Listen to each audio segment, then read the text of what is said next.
Now, preview time. So let's take a look at what's coming your way.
What's going on, everybody? Welcome back to the Casa D18 Studios channel. You could be anywhere in the world right now, but you're here with me, and I greatly appreciate it. And it's time today to once again step into the war zone. That's right, it's time for another edition of the Weekly Acquisition Report, the show where I bring to you the newest additions to my ever growing movie library. And today's show is a special one as it's all going to be merchandise that was found and acquired through my new place of employment, 510 Books in Pomona, California. What's going on, everybody? Thank you for joining me here once again for another brand new installment of The War Zone, the weekly acquisition report where I, the Renegade J.J. Williams, show to you, my viewing public, the latest additions to my ever-growing movie library. And like I said during the intro, everything I'm going to show you today came from my brand new place of employment, 510 Books in Pomona, California, and we will put the address right here at the bottom of the screen so that anybody else in the local area can go check it out, see if you can find anything there that you want, that you're interested in, that you like. There's a lot of stuff. Obviously, there's books, there's CDs, cassette tapes, VHS tapes, there's vinyl, there's CDs, there's DVDs, there's Blu-rays, comic books and graphic novels. You think of it, we have it. Anime, the whole nine. And like I said, I got a little bit of everything from all those different genres. The only thing I don't really have is I don't have any VHS tapes. I didn't get any audio cassettes, and I don't have any anime. But I've got a book, I've got a record, I've got a CD, I've got DVDs, I've got a Blu-ray. Let's get into it here, shall we? First thing I'm going to talk about today is the CD that I bought. I only got one, and if you remember when I did my review of Dick Tracy, I talked about Madonna singing the songs from the movie and how she should have done more albums like that. Well, I did find the one album tied into the movie called I'm Breathless that she did. It's got the songs from the film Sooner or Later and more. So it's got the couple of tracks that she sings in the movie on here. And if you missed my review of Dick Tracy, we'll link it up here for you to check out. But I did grab this CD. It was very cool to find it there. This was peak Madonna. This was prime Madonna. The whole CD is good. And I still feel that she should have done more albums like this. That's sultry. That's Sinatra, Dean Martin, Ella Fitzgerald. You know, she would have had a huge following with that, done some duets with Michael Bublé, but alas, that kind of just slid right by aside from this CD. But I picked it up, awesome to find. I got a couple of Steelbook DVDs. The Boondock Saints, huge favorite of mine in the Casa family. Like I said, it's a Steelbook, you know, open it up. Got the movie, you've got special features. It's cool to find this as I love this movie. I also got the Steelbook for The Bourne Ultimatum. I believe I have the entire trilogy on DVD. I don't have the fourth one that Damon did, nor the one that Jeremy Renner did. But I have the original trilogy somewhere, I think. But still, finding the Bourne films Steelbook I thought was kind of cool as well. Bourne Ultimatum, add to my collection. I got the Buddy Holly story starring Gary Busey in the title role of Buddy Holly. Of course, The Day the Music Died, Buddy Holly, Richie Valens, The Big Bopper. This film, much like La Bamba does for Richie Valens, chronicles the rise of Buddy Holly's career up until that fateful day. I've seen it on television once, never owned it. Definitely cool to have that in my collection as I'm trying to put together a musical biopics month to try to do. So that's definitely going to be on there, as will La Bamba. Told you I was going to end up picking it up eventually. Heathers, I just covered it this past week. If you haven't seen my review for it yet, here's the link for it. check it out. I reviewed this on Friday this past week. First time I had seen it, I told you guys during the review how much I enjoyed it, and I'd be looking to add it to my collection down the road. My store just happened to have it in stock, so I picked it up to add to my ever-growing movie library. James Cagney, 13 Rue Madeline. Huge Cagney fan, thanks largely in part to my dad. I did not own this one yet. I know I've seen it before because my dad owned it and we've watched it together. It's probably the only time I've seen it before, though. So excited to add this to my Cagney collection. Beef that up a little bit. I've got the usual suspects in there. I've got The Public Enemy. I've got White Heat. I've got Yankee Doodle Dandy. I've got Man of a Thousand Faces, his portrayal of Lon Chaney Sr. I've got Mr. Roberts, but I didn't have this yet, so it was cool to add this to that collection as well. And then for the Blu-rays, I got The Last Starfighter, which I didn't even know this was on Blu-ray. It's been years since I've seen this. This is a mid-'80s movie. Came out around the same time as Space Camp and Tron and Fly to the Navigator. All those movies kind of came out around the same time. Cool to watch this again and relive those memories. Before I get into the boxed sets I got and the one vinyl, I did pick up a book which caught my eye called Live from New York. It's a whole thing about Saturday Night Live, an uncensored history of Saturday Night Live, as told by its stars, writers, and guests. Expanded with new interviews, constantly entertaining, it's revealing, it's funny, it's mesmerizing, says Entertainment Weekly. A guilty pleasure of the highest order, live from New York shrines, says Time Magazine.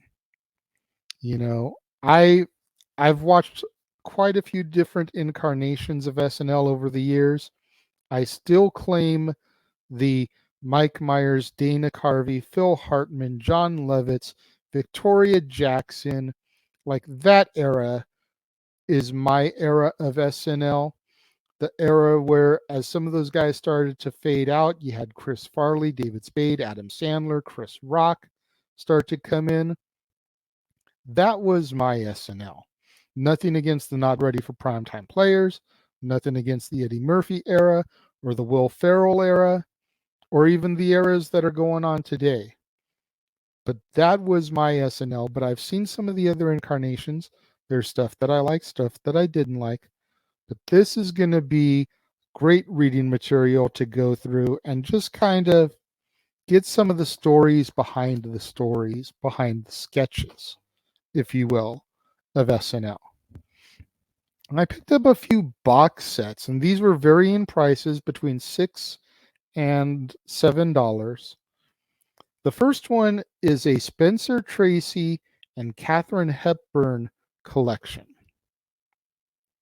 It came with Adam's Rib, Pat and Mike, Woman of the Year, and the Spencer Tracy Legacy, which is a tribute by Katharine Hepburn.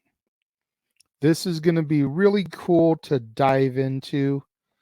Spencer Tracy, I primarily know from Boys Town, his role of Father Flanagan opposite Mickey Rooney.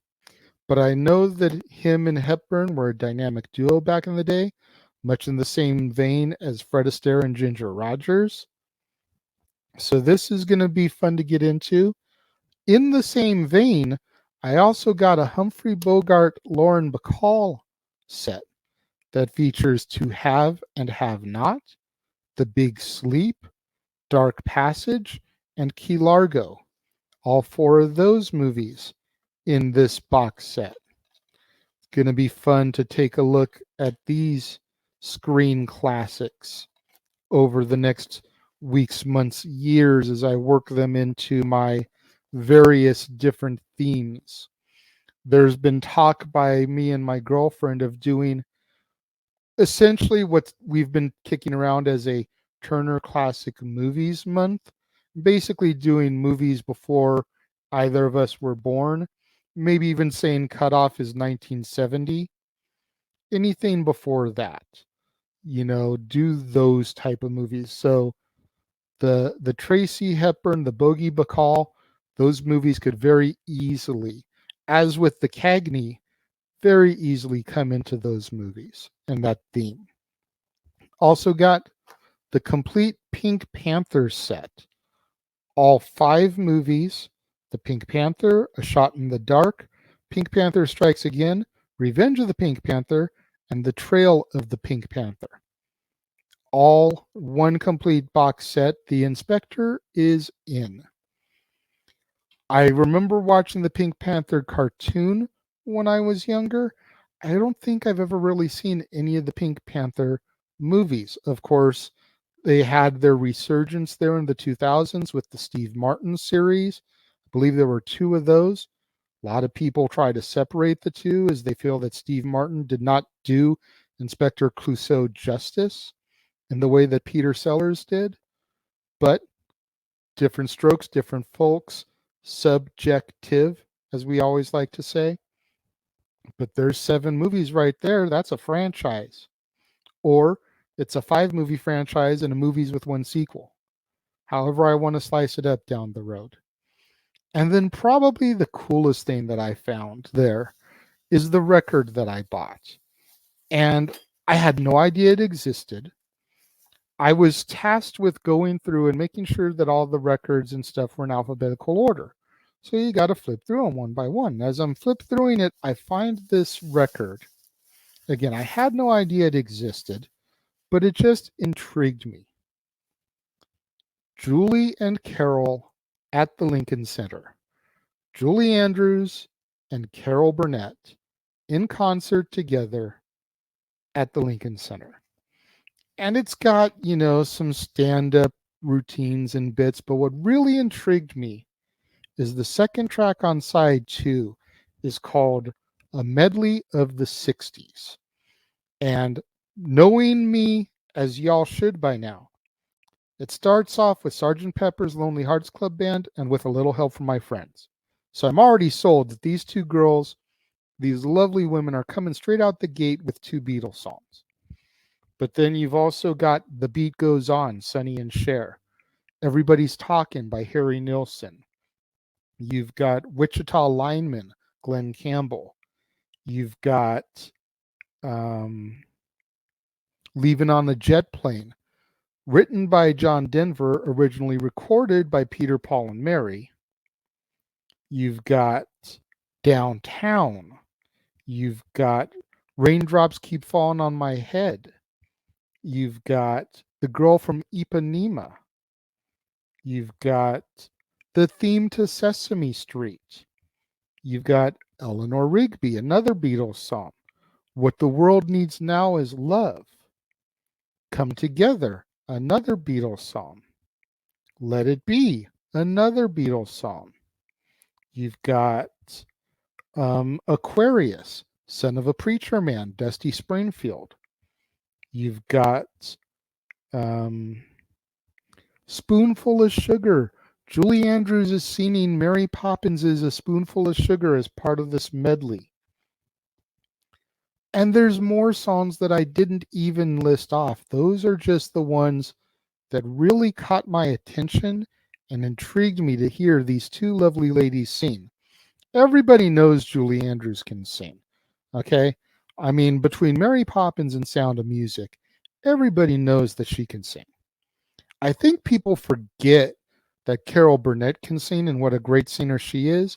But if you've forgotten, man, go watch that 80s version of Annie with her as Miss Hannigan and watch her do Little Girls. She's a phenomenal vocalist as well. So to hear both of them sing these songs, and I haven't popped it on my turntable yet, but I'm assuming they're going to trade back and forth on these. That's the way I would book it, if you will, to take a wrestling term. But to hear these 2 lovely women sing this song is just going to be a gem.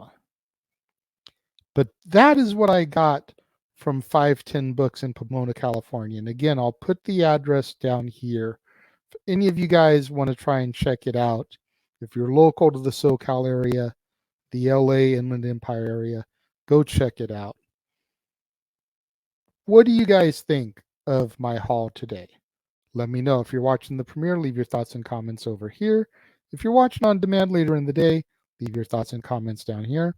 But let's discuss, man. Let's have conversation about this stuff because I'm excited about the stuff that I got. And usually I don't buy a whole bunch of DVDs anymore. I'm looking for Blu-rays. I'm looking to upgrade.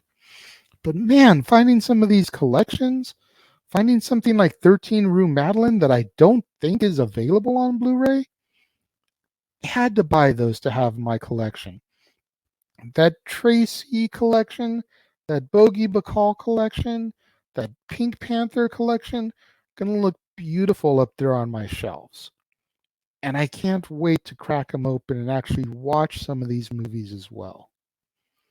But that's what I got. Again, let me know what you think. Leave your comments and make sure you guys tune in tomorrow right here on the Casa D18 Studios channel for another brand new installment of Renegades Reviews. And we kick off another week of movies set in school, and we're taking it to the 80s this time with Fast Times at Ridgemont High, starring Judge Reinhold, Jennifer Jason Leigh, Brian Backer, Robert Romanus, Phoebe Cates, Sean Penn, Forrest Whitaker, Eric Stoltz, and Nicholas Coppola, better known as Nicolas Cage. And then at the top of the hour after that, both right here on the Casa D18 Studios channel, as well as over on the Jeff Meacham Network, it's time for another edition of The Dads, not always on wrestling, but this time we'll be discussing wrestling. Join Jeff and I as we discuss the top 10 TNA X Division champions. Now, let me go ahead and get this out there now, and we definitely are going to repeat it on the show. This list is going to be more subjective than any of the others. You have to keep in mind, Jeff and I didn't really watch post the Hogan era. So there are a lot of champions, we'll say from about 2012, 2013 until now, that we just aren't that familiar with, or we didn't really see their work within the company. Most of those people are excluded from our list. It's not because we think any less of them, but we just didn't watch the product enough to be able to speak intelligently on their reigns. So primarily everybody you're going to see is from the inception of the championship in 2002 till about 2013. But in any event, we hope that you'll join us for that Monday right here on the Casa D18 Studios channel, as well as over on the Jeff Meacham Network. You're not going to want to miss out on any of that content, both right here on the Casa D18 Studios channel, as well as over on the Jeff Meacham Network. Going to have so much stuff going up. The top 10 X Division champions is going to be a fun one, and we hope you'll tune in and enjoy it. To all my loyal fans and viewers, thank you so much for tuning in and joining me here today. I greatly appreciate it. Make sure you smash that like button. Make sure you're subscribed. Make sure that notification bell is turned on so that you're alerted anytime a video drops right here on the Casa D18 Studios channel or anytime we go live. Make sure that you share this video with your family, friends, loved ones, co-workers, anybody who likes to scavenger hunt shop, go through thrift stores or flea markets or anything like that, swap meets, looking for good deals and good bargains. Share this video with them. It's the only way we're going to help boost up my visibility and YouTube's algorithms so I can eventually get monetized by the end of the year. Thank you once again for joining me here today. It means more to me than you'll ever know. And until next time, I will catch you around.